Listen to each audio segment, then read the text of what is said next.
From the moment the new V4 engine ignited, it was clear something had changed. This wasn't just a prototype, it was a warning shot. The private test at an undisclosed European circuit was never meant to be a media storm. In fact, had gone to great lengths to keep it quiet. No live timing, no press briefings, only whispers. But when climbed aboard the new M1 V4, the silence didn't last long. Within minutes, those watching behind closed doors knew they were witnessing something special. The bike screamed down the straights with a tone never heard from before, deeper, angrier, sharper. But the biggest surprise wasn't just the sound, it was the synergy. Didn't ease into the session. He attacked, aggressively, instinctively, as if the bike had been built around him, not the other way around. Technicians were left stunned. Early telemetry showed peak power outputs previously unseen from S4 lineage. But this V4 wasn't just about brute force, it was planted in corners, responsive in transitions, and terrifyingly efficient on exit. In short, had retained its soul, but armed it with firepower. By the end of the day, the entire test program had accelerated. Rumors suggested even rival engineers in attendance, quietly observing, left shaking their heads. A new contender wasn't just coming, he had arrived, and with him, a machine that could rewrite story. But that was only the beginning, because what did next left Evan's inner circle questioning everything they thought they knew. He didn't grow up inside the GP machine, he wasn't raised in the system, but somehow he forced it to pay attention. His journey was never conventional. Born in Turkey, his path was marked by raw instinct, tragedy, and an unrelenting desire to win. The loss of his father, a national stunt rider when was just a teenager, became a painful turning point. It shaped him not into a fragile soul, but into a fearless competitor. Long before GP scouts looked his way, was breaking lap records in and world. By 2021, he had conquered World SBK with a style that physics, late braking that bordered on reckless yet always controlled. His mastery of bike balance in chaotic situations became his signature. Yet for years, whispers in the GP paddock dismissed him as too unconventional, too wild, too much of a gamble, even hesitated twice. He tested the M1 in 2022 but walked away unimpressed. The bike didn't suit him, the timing wasn't right. Now everything had changed.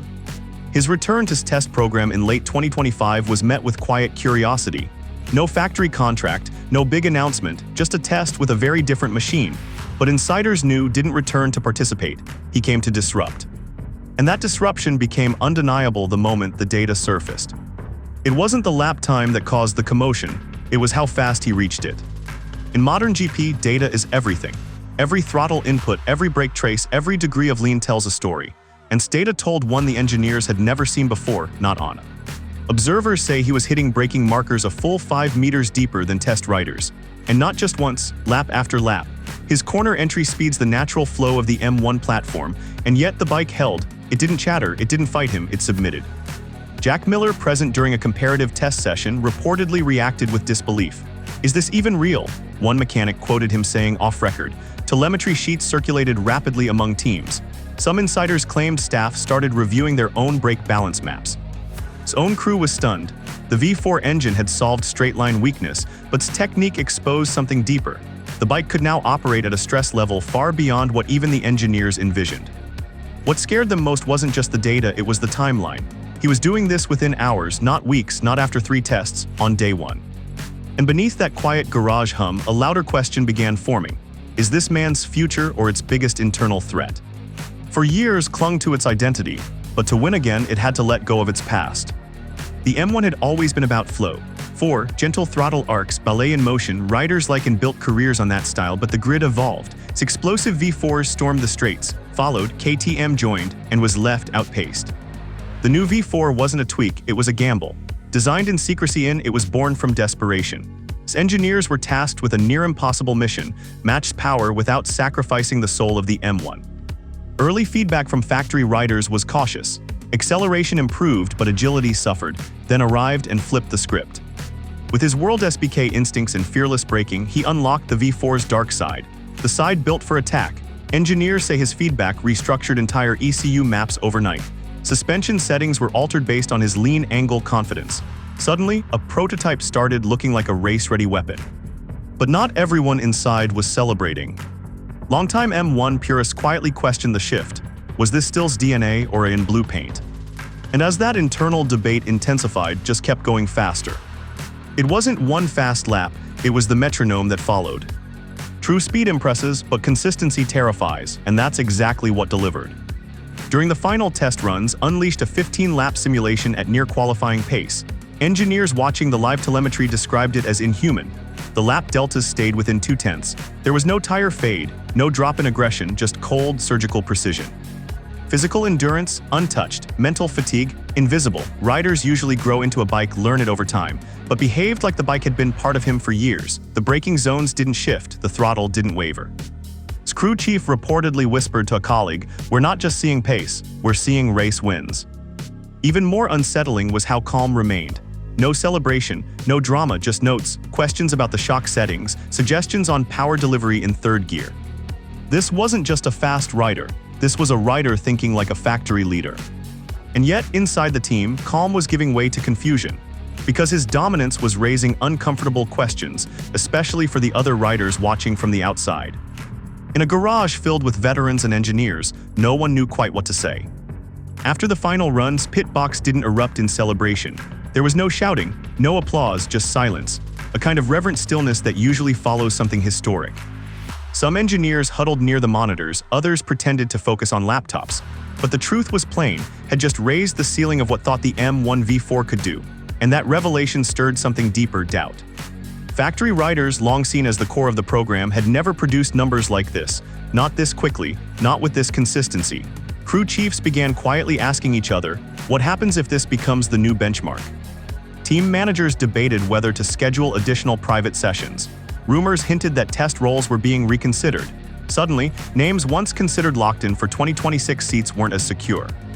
Even within Japan headquarters, insiders reported an unusual urgency: flight bookings, emergency briefings, high-level data reviews. Something had shifted, and everyone felt it. But while the garage processed the aftershocks, the wider paddock had already begun drawing comparisons, and one name came up more than any other. Every generation gets its duel, and now the whispers were clear: it might be Versus. The similarities were impossible to ignore. The fearless commitment on the brakes, the willingness to crash to find the limit, the control in chaos. Riders like Marc had built legacies on those traits, but he was now showing a version of that with a fresh twist, raw physicality blended with data-driven refinement. Within hours of the test, GP analysts began comparing trace overlays. Corner entries, lean angles, brake force. The results were staggering. Wasn't mimicking, he was challenging him directly with his own style. Fans lit up social media. Hashtags like Vsmark and the new Reckless trended overnight. Broadcasters began adjusting editorial calendars. Rival teams started calculating what with both power and aggression might mean for 2026. Inside, murmurs suggested subtle concern. Its return to full strength had been building momentum, but now another gladiator was emerging, younger, hungrier, with a machine capable of matching his pace. But while the media focused on a future rivalry, faced something more immediate: internal politics and the price of rebirth. What happens when the rider leading your revolution was never part of your original plan? This explosive test created admiration, but also unease. Had committed to the V4 as a long-term project. It had tested riders, engineers, and factory racers who'd been part of that journey since day one, had parachuted in and them all. Tensions began surfacing. Some insiders described friction during setup discussions. One technician reportedly clashed with Side over suspension suggestions, debating whether his style should dictate setup priorities. Other riders quietly questioned the direction. Was the V4 now being molded to suit just one man? Would development pivot entirely around feedback? Team managers faced a dilemma: embrace the raw speed at the cost of cohesion, or try to balance a garage already tilting toward a single axis. Some staff feared favoritism. Others believed this was the future, and resistance would only delay progress. What no one could deny was this had become the focus. Engineers stayed longer after sessions. Development paths were rewritten, meetings extended, and slowly the mood inside changed from hopeful to volatile. But the biggest threat wasn't in the garage. It was within himself, the rising pressure of expectation and the shadow of every great talent who peaked too early. With every 10th gained, the weight on his shoulders grew heavier. Had delivered a dream test, but behind the scenes expectations skyrocketed. Fans demanded entries, sponsors started calling, executives began fast-tracking contract conversations, and yet the rider at the center of it all said nothing. He remained calm, almost distant. His only concerns were grip levels, tire feedback, and exit torque, but knew the storm was coming. The hype cycle had begun. Historically, GP has seen this before: riders who test brilliantly but fade under the spotlight. Expectations can suffocate progress, and some insiders feared that the phenomenon was accelerating too fast. Even his rivals began framing their words carefully. "He's clearly fast, no doubt," one writer said, "but racing is different from testing." His team shielded him from the noise, interviews were declined, his social media stayed quiet. But behind the silence was a question couldn't answer yet: could he translate this magic into Sunday victories? And just when the hype threatened to boil over, made a move that confirmed the stakes were even higher than anyone realized. This wasn't just a breakthrough, it was a declaration. Days after the test issued an internal directive, the M1v4 program would be accelerated. Not revised, accelerated, more test sessions, dedicated engineers flown in, funding increased, feedback became the new gold standard. Reports suggested that appearances in late 2025 were being quietly prepared. Contracts were reviewed, development roles were adjusted. For the first time in years, looked dangerous. Other teams took notice, began doubling down on chassis refinements. KTM scrambled to schedule their own private test, while publicly calm began deeper analysis of new engine telemetry. GP had shifted, not from a race, not from a championship, but from a test, one man, one bike, one day. And at the center of it all stood quietly in the garage, helmet in hand, eyes forward. No celebration, no headline moment, just one thought shared privately with a mechanic. "We're not done yet." But the twist no one expected was still to come.